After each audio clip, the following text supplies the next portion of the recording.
Ahí me contaba la señora que en esa parte donde estábamos se albergaba antes el Chapo Guzmán. Él encontró una niña botada en la selva.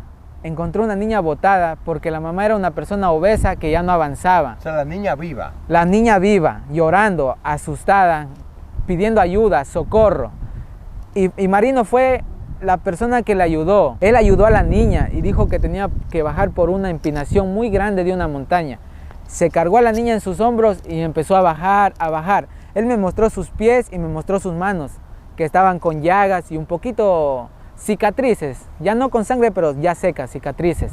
Y dijo que después de haberle ayudado a la niña como 1 hora, estuvo la mamá al final. Entonces la mamá le recibió a la niña y ni siquiera le dio las gracias. Sigue el control. Mariano. De cualquier lugar del mundo que usted sea, siempre tiene un anhelo de conocer el sueño americano. Hoy nos encontramos con un joven desde Ecuador que tomó la travesía y tuvo la osadía de emprender el vuelo para llegar a los Estados Unidos a conocer el sueño americano. Cuéntame, Giancarlo, ¿cómo fue tu travesía para llegar a los Estados Unidos? ¿Qué tal, amigos? ¿Cómo están? Mi nombre es Giancarlo. Directamente desde Ecuador nos encontramos aquí en Nueva York con Mariano. Sí, como tú mismo lo dices, todos anhelamos el famoso sueño americano, la mejor vida para todos. Yo emprendí mi viaje, mi vuelo, hace 3 meses. La decisión fue por encontrar un mejor bienestar para la familia, como todos, un mejor futuro. Lo primero que yo hice fue contactarme con una persona que nos iba a ayudar con los papeles. Un momentito, cuando tú me hablas de 3 meses, ¿es que tú quisiste venir hace 3 meses o 3 meses dura el viaje? No, yo vine hace 3 meses. Hace 3 meses tuve la idea. Nosotros con mi papá y mi hermana de 9 años nos decidimos, sin importar los riesgos y las circunstancias. Lo primero que hicimos fue comprar un vuelo de turismo, un tour turístico que le decimos, que ese avión nos iba a llevar directamente de Ecuador hasta Nicaragua, porque como les digo, viajaba con mi hermana de 9 años y no queríamos arriesgarnos a pasar por Colombia y la selva del Darién, que tengo muchos amigos venezolanos que conocí en el camino y me dijeron que ellos han sufrido demasiado. Es más, yo estoy muy agradecido por estar aquí porque hay muchas personas que no avanzaron a pasar la selva del Darién. Entonces nosotros tomamos un vuelo directamente desde Ecuador hasta El Salvador. Hicimos un pequeño transbordo del Salvador hasta Nicaragua. Y en Nicaragua empezó nuestra travesía. Cuando ya llegan a Nicaragua, ¿hay alguien esperándolo ahí? ¿O cómo ustedes hacen en ese trayecto? Después que llegan a Nicaragua, que ya ustedes tienen documentos para llegar hasta Nicaragua. Pero después de Nicaragua, ¿hay alguien esperándolo? ¿Cómo ustedes hacen después de Nicaragua para acá? Nosotros llegamos a Nicaragua y ya teníamos un contacto, ¿sí? Todo esto nosotros ya teníamos planeado, teníamos hecho un plan. No nos fuimos a lo loco. Entonces, nosotros apenas llegamos a Nicaragua, nos comunicamos con la persona que nos estaba esperando. Llegamos a un hotel, nos cambiamos, etc. De ahí tomamos un taxi pirata, como le decimos, un taxi no legal. Él nos llevó desde Nicaragua, Managua, hasta la frontera de Honduras, un poco más abajo. Entonces ese fue nuestro primer trayecto que nosotros hicimos, que es cruzar Nicaragua en un carro que duró 10 horas. 10 horas fue nuestro trayecto. En ese carro solamente vienen, en este caso que tú me dices que venía tu padre, tu hermana y tú, ¿o vienen más personas? Sí, exacto. Nosotros cuando llegamos a Nicaragua nos encontramos con un grupo más de ecuatorianos que exactamente iban con la misma persona con la que veníamos nosotros. Entonces, cada quien iba en un carro, 4 personas, 3 personas en un carro y el resto venían atrás de nosotros. Aproximadamente eran unos 6, 7 taxis piratas. Entonces, nosotros llegamos a la frontera de Nicaragua con Honduras y ahí nos tuvieron en una bodega con toda la gente. Ok, Giancarlo, entonces llegan a la bodega. Tú vienes con tu hermana pequeña. ¿Cuántos años tiene tu hermana? 9 años. 9 años. ¿No te da miedo de esa persona? Porque tú estás con personas que tú no conoces en esa bodega. ¿Cómo fue esos días en la bodega? ¿Cuánto tiempo duran ahí? Y de ahí, ¿para dónde continúan? ¿Qué sigue después de la bodega? Sí, obviamente tenía mucho miedo. Estaba un poco preocupado por mí, por mi papá y mi hermana. Pero hay una cosa, que mi papá siempre ha sido turístico, extrovertido y medio loco. Entonces, él siempre le gusta hacer amigos. Entonces, empezamos a socializar con los demás ecuatorianos. Empezamos a decirles que de dónde son, a llevarnos, ¿sí? ¿Por qué? Porque nosotros les decíamos, ejemplo, uno se iba al baño y el otro le cuidaba las cosas. No podíamos confiar en nadie más que en nosotros mismos y en nuestros compatriotas ecuatorianos. Ok, pero después de esa bodega, entonces, ¿qué tiempo duraron ahí y para dónde siguen luego de la bodega? Nosotros ya cuando llegamos a la bodega el final de Nicaragua, sería con la frontera de Honduras, nosotros nos quedamos a dormir una noche ahí. Nos dijeron que estemos listos porque al siguiente día íbamos a salir. Nunca nos avisaban la hora, nunca había una exactitud del tiempo, sino todo era improvisado. A la hora que nos montaban, nos montábamos. Entonces, nosotros llegamos a la bodega de Nicaragua, cenamos, al siguiente día amanecimos y nos estaban esperando unas motos. Entonces, nosotros caminábamos por fincas privadas que ya estaban pagadas, por gente que estaba unida, ¿no? Es como un grupo muy grande. Entonces pasábamos unas 2 horas a lo mucho caminando. En esas 2 horas, escúchame que te interrumpa, tú vienes con una niña pequeña. ¿Cómo te hacías tú con la niña en ese trayecto 2 horas caminando? Mi papá y yo nos turnábamos. Ella caminaba un poco, mi papá me cruzaba la maleta de él, yo cargaba mi maleta y mi maleta, ¿verdad? Entonces él le llevaba a mi hermana, le amarcaba. Cuando él se cansaba, me la pasaba a mí y él cargaba las maletas. Nos íbamos turnando y ella también sí nos ayudaba, caminaba, no se quejaba. Muy valiente mi hermana, la verdad. Ok, entonces, ahí después que pasaron toda esa finca, estaban esperando motos. Sí. Pago por la persona que lo están trayendo a ustedes. ¿Y dónde lo llevaban esa moto? Esas motos nos recogían en Nicaragua, en la frontera, como les digo. Entonces eran mínimo unas 15, 20 motos, porque éramos demasiada gente que ya nos van uniendo en el camino, ¿verdad?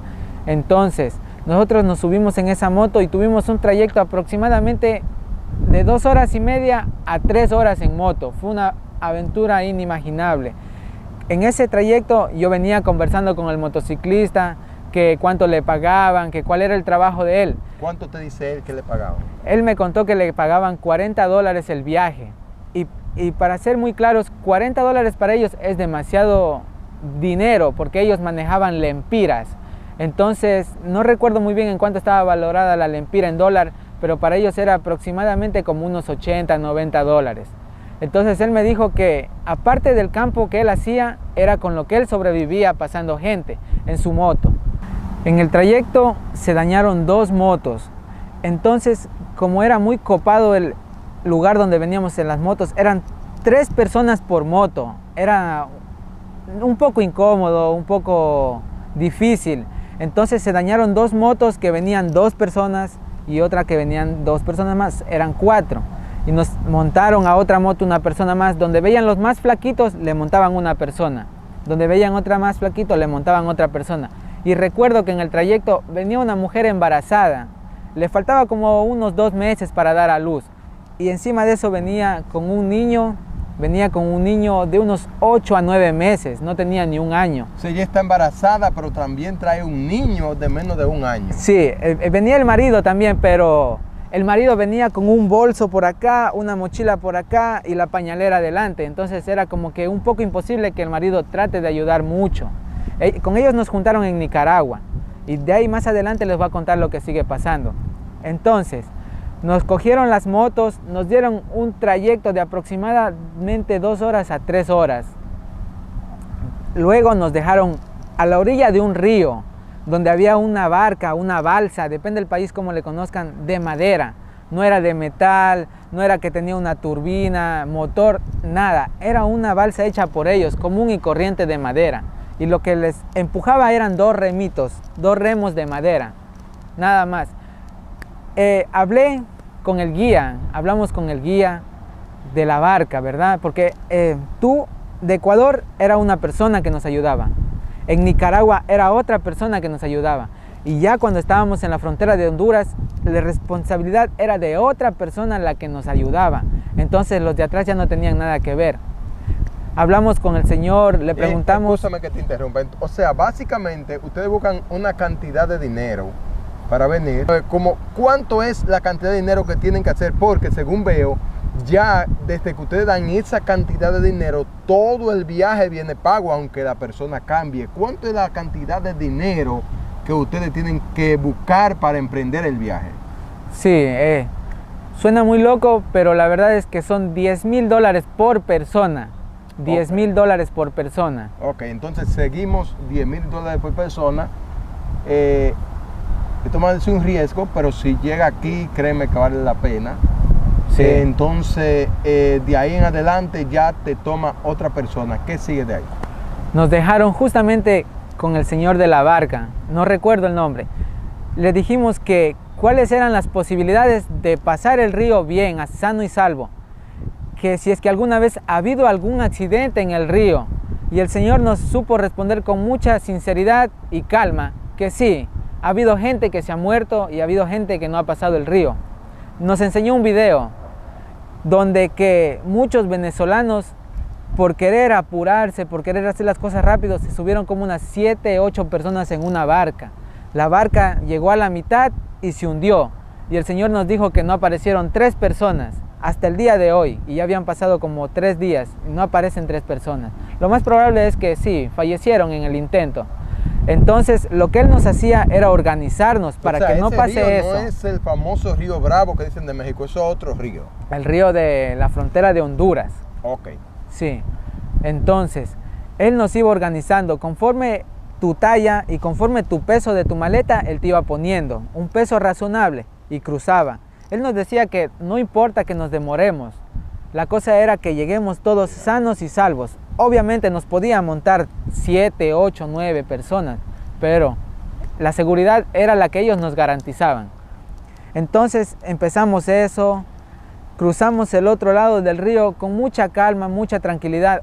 Claro, obviamente asustados porque no sabíamos qué iba a pasar, si la barca se iba a hundir, qué iba a pasar. Entonces, como digo, siempre con mi papá y mi hermana teníamos un plan B. ¿Cuál era el plan B? Que en caso se llegara a hundir la barca o llegara a pasar algo, botemos las maletas y nos saquemos los zapatos y nademos hacia la orilla. Siempre en este viaje yo les recomiendo que tengan un plan B. Siempre va a funcionar un plan B. Entonces, al momento que cruzamos todas las personas al otro lado del río, nos esperaba la primer troca que yo he visto en mi vida, una Ford 150 negra demasiado grande, demasiado grande. Obviamente a la mujer embarazada tenía prioridad, le mandaron al frente y a todos nos mandaron a la cajuela.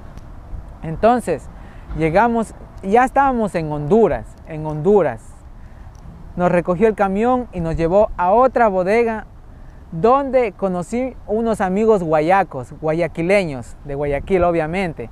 Nos hicimos amigos de ellos, nos brindaron lo poco que tenían, amigos, causas nos decían. ¿Qué tiempo duran entonces ustedes en esa otra bodega y hacia dónde se dirigen después de esa bodega? Nosotros llegamos a esa bodega y estuvimos como 2 días, descansamos ahí.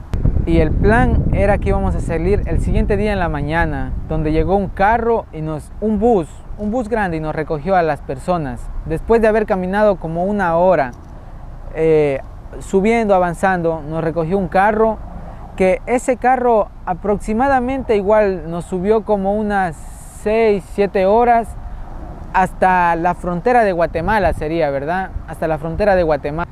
En la frontera de Guatemala nos llevaron a un hotel, sería como un hotel abandonado más o menos, donde los colchones no eran algo como colchón, más eran cimbras. Nos dieron la comida, todo. Y igualmente, ahí me contaba la señora que en esa parte donde estábamos se albergaba antes el Chapo Guzmán. La señora es alguien que cuida o trabaja ahí. La señora era una trabajadora, Ok. sí, una guía más. Ella dice que ahí se albergaba el Chapo Guzmán antes. Ahí en la casa que nosotros estábamos había estado el Chapo Guzmán. O sea, el Chapo Guzmán, según ella, ¿iba siempre ahí o solo Sí. pasaba por ahí? Sí, el Chapo Guzmán cuando no tenía dónde encaletarse, dónde quedarse, ese era su punto de refugio porque nadie se iba a imaginar que iba a estar en un hotel abandonado, por así decirlo. Entonces ella nos dijo que nos quedáramos ahí, nos quedamos aproximadamente como 2 días preocupados, siempre comunicándonos con la familia, que estamos bien, que no ha pasado nada. O sea, ellos sí le permiten a ustedes que traigan su teléfono normal, todo, no se meten con eso. Nada de eso. Todo el camino veníamos en comunicación con la familia y amigos. Ahí, en la frontera de Guatemala, más o menos con Honduras, conocí otros amigos, cubanos, igual ecuatorianos. Y recuerdo también que me hice amigo de un amigo que se llama Marino, le pusimos el nombre Marino. Él nos empezó a platicar cómo él vino por la selva del Darién. Él vio mucha gente muerta, gente con mosquitos ya apestando, gente que robaba. Recuerdo que me contó una historia, que él encontró una niña botada en la selva. Encontró una niña botada porque la mamá era una persona obesa que ya no avanzaba. O sea, la niña viva. La niña viva, llorando, asustada, pidiendo ayuda, socorro. Y Marino fue la persona que le ayudó. Por eso él está agradecido de haber estado aquí y de haber llegado bien. Porque uno cuando fluye bien le van las cosas bien. Entonces, él ayudó a la niña y dijo que tenía que bajar por una empinación muy grande de una montaña. Se cargó a la niña en sus hombros y empezó a bajar, a bajar. Él me mostró sus pies y me mostró sus manos, que estaban con llagas y un poquito cicatrices. Ya no con sangre, pero ya secas, cicatrices. Y dijo que después de haberle ayudado a la niña como 1 hora, estuvo la mamá al final. Entonces la mamá le recibió a la niña y ni siquiera le dio las gracias. Entonces, al siguiente día nos estaba esperando un bus escolar. La señora era tan grande, tan de alto rango, que la señora trabajaba con los buses de la escuela. La persona que lo está recibiendo a ustedes, después de esa casa, es alguien que lo va a buscar en un bus de la escuela, pero ella sí trabaja para la escuela. No, la señora no trabaja para la escuela, solamente alquila o compra los carros de la escuela, para que nadie dude, la policía no dude, que es un trabajo muy bien hecho, un trabajo muy redondo.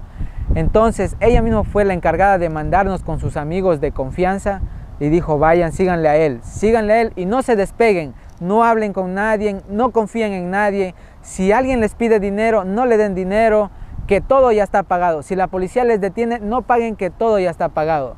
Entonces, o sea, en ese trayecto, según ella, hasta la policía con la que ustedes se encuentren ya tienen dinero del viaje de ustedes. Exacto. Empezaron a juntarnos, habían aproximadamente como 4 o 5 buses donde entraban muchas personas en un solo bus.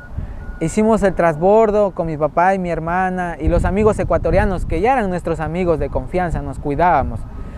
Ese trayecto fue el más largo de mi vida.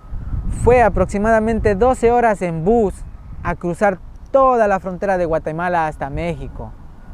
Todo ese trayecto nos duró como 10 horas sentados en un bus. En el trayecto nos pararon como unos 7 o 8 carros de policía. Supuestamente nos iban a pedir plata. Entonces nos paraban, se subían al bus, hablaban con el chofer le daba la mano, como que le cruzaba una lanita y pasen. Más adelante igual, la misma cosa. Todo Guatemala fue así, pero ya todo estaba hablado. Entonces fue donde nos dejaron en un río muy grande de Guatemala, que es para pasar a México. Entonces ahí nos recibió otra persona que le decíamos el primo, un negrito, un grande, negro. Entonces él fue quien nos recibió, nos dio la comida. Obviamente la comida era comprada, comprábamos, nos vendían muy cara. ¿Por qué? Porque en Ecuador, hay mucha gente que no sabe esto, en Ecuador manejamos el dólar. Entonces ellos a los ecuatorianos ya nos tenían puesto el ojo. ¿De qué país son? Ah, ecuatorianos en un grupo así. Entonces a los ecuatorianos nos cobraban como 6, 7, a veces hasta $10 un plato de arroz, porque sabían que teníamos el dólar y para nosotros era algo normal. Hasta sigue siendo algo normal $1 para nosotros. Nos recibió él, nos tuvo ahí y nos empezaron, el mismo día empezó a llover demasiado. El mismo día, en la noche, nos empezaron a subir en unas camionetas. Íbamos como arrodillados así, y el otro iba arrodillado en la parte de adelante, el otro iba arrodillado en la parte de adelante y tu maleta iba encima. Nosotros en Ecuador le decimos como ganado, como las vacas. Esa camioneta no tiene asiento. No tiene asiento. Tú te vas sentado en el aire y otro así, y otro, demasiado incómodo. Uno tras otro, otro tras otro, uno encima de otro, como vayan. No fue muy largo el trayecto, como 1 hora hasta dejarnos, como les digo, en un río de Guatemala a México. En ese río ya nos esperaba otra persona encargada aparte, que nos iba subiendo en unas boyas, en unas barcas, recámaras de las llantas de los carros amarradas muy grandes, y con un palo muy largo iban tocando el piso y empujando, tocaban el piso y empujaban. Yo creo que entraban como unas 25 personas en un bote de esos. Una vez que nosotros ya pisamos tierra mexicana, empezó un poco la duda, porque nosotros en la parte de abajo siempre escuchamos que México tiene cárteles, secuestran gente, matan niños, matan niñas. Nuestra responsabilidad se volvió aún más segura, más independientemente de nuestra seguridad de cada uno, donde nos recibió una persona y otra vez nos subieron a otro carro. O sea, donde quiera que ustedes llegan hay gente esperándolo. Cuando llegaron a México, ahí también hay otro grupo de personas esperándolo. Sí, exacto. Otro guía, otro líder. Okay. Nos subió en unos carros, en unos taxis, de manera muy amable, la verdad. Y nos fuimos directamente hasta Tapachula. En Tapachula estuvimos como 1 semana en una casa de un señor. Dormíamos en el piso con sábanas, esperando el día preciso, el día justo para salir, porque en México ya vienen los controles, en México ya está la policía, en México te pueden devolver, en México pueden pasar muchas cosas, entonces las cosas teníamos que hacerlas bien. Estuvimos 1 semana, llegaron unos señores a vernos, nos decían que todavía no era el momento preciso, justo como para salir. Llegó el día adecuado donde que ellos nos subieron a autos y nos empezaron a subir por la carretera, y donde habían retenes ellos nos bajaban y nos hacían caminar por el lado de la vía. Caminábamos 2, 3 horas y nos recogían. Otra vez avanzábamos hasta llegar a San Pedro de Tapanatepec. También nos quedamos a dormir una noche en las vías grandes por donde pasan muchos camiones, en el suelo nos quedamos a dormir, y ahí estaba la mujer embarazada también. Había una señora con 3 hijos, mucha gente más. Estuvimos ahí, dormimos un día, luego nos fueron a ver el siguiente día en el monte. Todo el trayecto que ustedes tienen, viene una persona embarazada con ustedes. Todo el trayecto.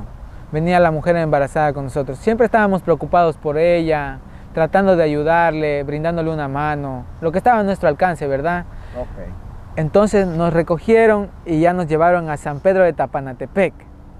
En San Pedro de Tapanatepec llegamos, y yo me imagino que muchos de ustedes también estuvieron ahí, sacando un permiso, que tú con ese permiso estás legalmente en México por 7 días para que tomes un bus, un avión, lo que tú desees, hasta la frontera con Estados Unidos.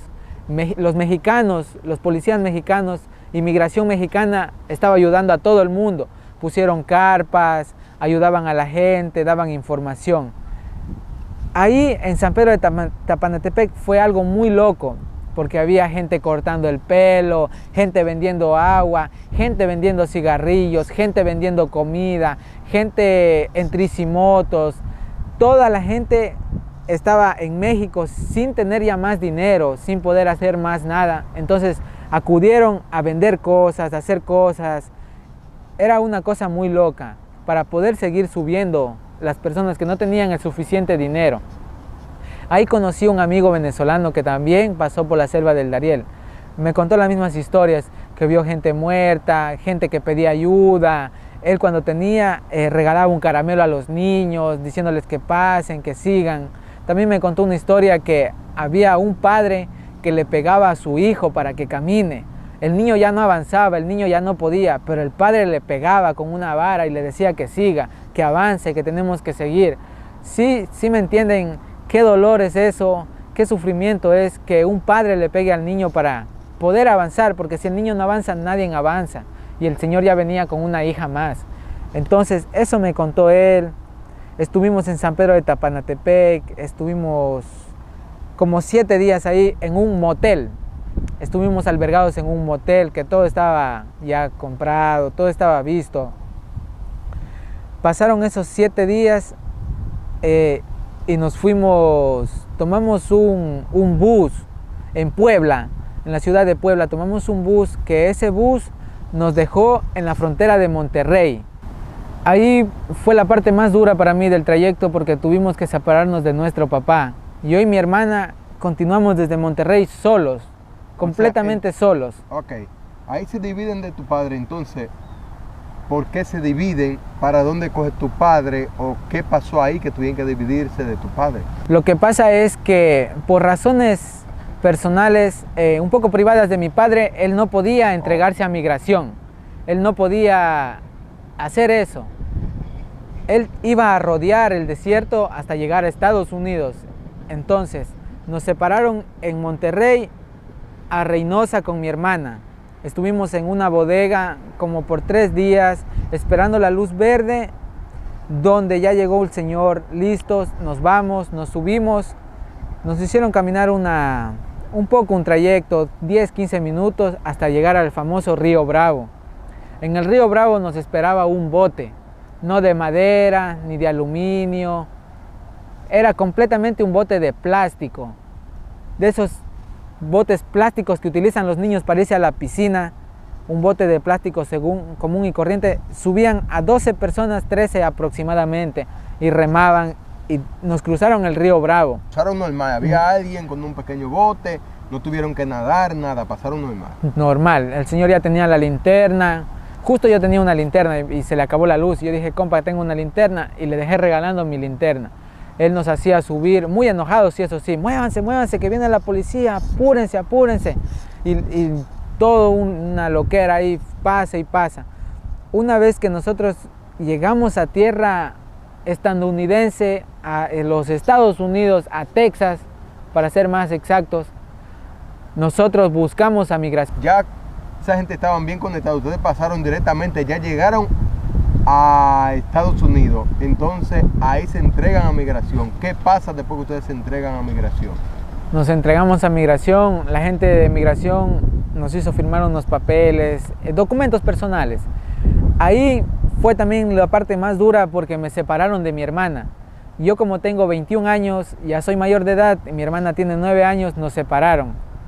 A mí me llevaron a la famosa hielera, donde tú duermes en el piso o en una colchoneta muy pequeña con una sábana de aluminio. Estuve 15 días en la hielera. Todo mi grupo se iba, yo era el más viejo en esa hielera, o sea, de mi salón. Siempre trataba gente nueva de venir, yo les daba una pequeña información, miren, hay que hacer esto, hay que hacer el otro, el desayuno, el almuerzo, la merienda, muchas cosas así, ¿no? Estaba muy preocupado por mi hermana porque yo no sabía qué le pasaba a ella. Después de que pasaron los 15 días, a mí me llevaron a un centro de detención, como a una pequeña cárcel, esposado. Okay, pero ya ahí, volviendo un poco para atrás, después que te separan de tu hermana, tú no tienes comunicación con tu hermana. Sin comunicación con mi hermana. Entonces de ahí te llevaron como a una pequeña cárcel. ¿Qué pasó ahí? A una pequeña cárcel, correcto. Supuestamente yo escuché de un oficial que me hice amigo adentro, que me dijo que yo estoy detenido por tráfico de personas, por lo que yo nunca tuve un permiso que decía que yo soy el hermano de mi hermana, obviamente, que yo soy el representante, un papel legal no lo tenía, es verdad. Entonces ellos pensaban que yo estaba robando a mi hermana o que estaba haciendo cosas malas, ¿verdad? Entonces esa era la razón por la que ellos me tuvieron en la cárcel. investigaron bien y después me soltaron. Estuve igual como 15 días detenidos. En total fue un mes. Yo me entregué a Estados Unidos y en Estados Unidos demoré un mes, sin ver a mi hermana, sin tener comunicación de nadie, esposado. Tú te ibas al baño y las cámaras te grababan, tú te dormías, las cámaras te grababan. Era muy feo, la verdad, sí era muy feo. Ok, entonces después que tú sales de ahí, ¿cómo te comunicaste con tu hermana de nuevo? Ellos nos juntaron en una pequeña iglesia. Nos dijeron, tú mañana te vas a ir a ver con tu hermana en una iglesia. Entonces yo llegué y estaba esperando a mi hermana. Ella llegó y yo lloré de la emoción, ella también lloró. Estuvimos muy agradecidos con Dios, la verdad. Demasiado, nunca había tenido tanta felicidad. Una vez que nos reunieron, teníamos que comprar un vuelo desde Texas hasta New York, donde estamos ahora.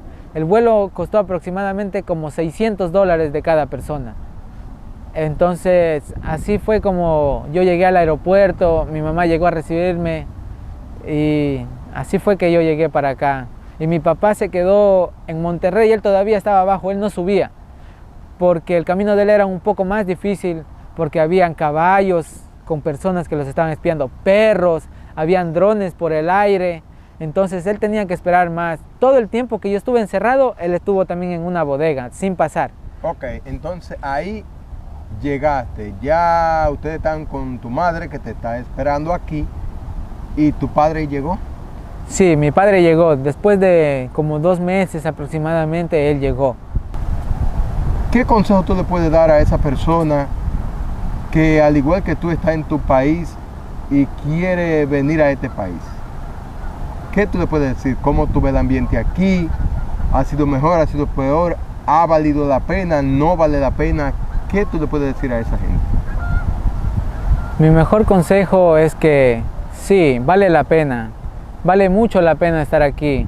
En la forma del trabajo, en la forma de la paga. Es un mejor futuro para todos. Tú te puedes comprar un terreno en tu propio país y luego regresarte. Aquí trabajos hay muchos, oportunidades hay bastantes, pero también tienes que saber trabajar, la verdad. Estar tirado para adelante, porque igual aquí no es que tú vas a dormir en un hotel, vas a dormir en una casa. Tú aquí te vas a acomodar como tú puedas. A veces nos toca dormir en el piso, nos toca dormir en la sala, nos toca dormir en la cocina, pero eso es hasta mientras. En lo personal, yo creo que después de todas estas cosas van a venir los frutos.